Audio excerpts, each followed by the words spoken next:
Comment se motiver pour perdre du poids?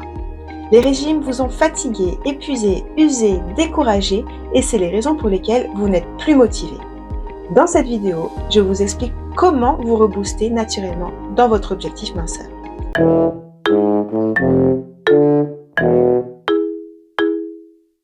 Malgré des efforts de dingue, contrôle, privation, restriction, on parvient à perdre du poids, on parvient à mincir, pour au final en reprendre 2 fois plus. Affamer son corps, c'est le mettre dans une insécurité. Fuyez l'effet yo-yo. La clé, vous reconnectez curieusement à votre corps. Le sport. Faire du sport pour perdre du poids, pour mincir, n'est pas la même chose que faire du sport pour se faire plaisir, pour se faire du bien parce qu'on en ressent le besoin. L'activité physique est certes indispensable pour notre santé, mais il est tout aussi indispensable de vous reconnecter à vos envies.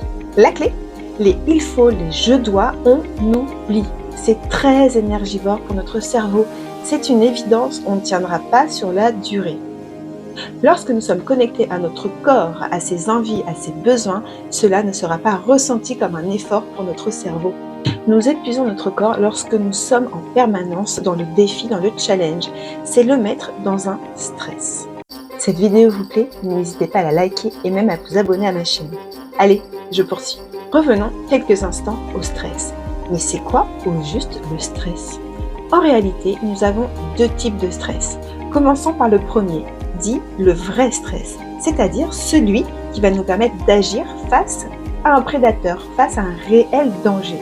Auquel cas, nous allons avoir des réponses de survie, lutte, fuite, soumission, inhibition.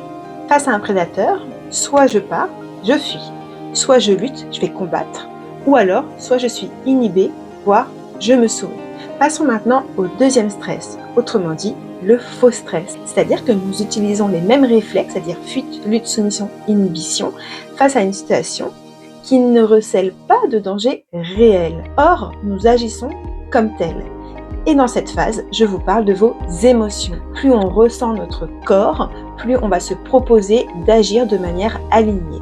Il n'est donc pas nécessaire de partir dans des états de stress lorsque nous écoutons nos émotions. Si je reviens au régime, à cette perte de poids qu'on s'impose, effectivement, pour certaines personnes, elles vont être dans la lutte, c'est-à-dire qu'elles vont lutter contre leur poids, elles vont s'imposer des choses. Or, il ne s'agit pas d'un danger réel. La clé, apprendre à vous reconnecter à votre corps, ce qui se passe à l'intérieur, tout en reprogrammant votre cerveau pour justement agir sur votre manière de voir, de percevoir les choses.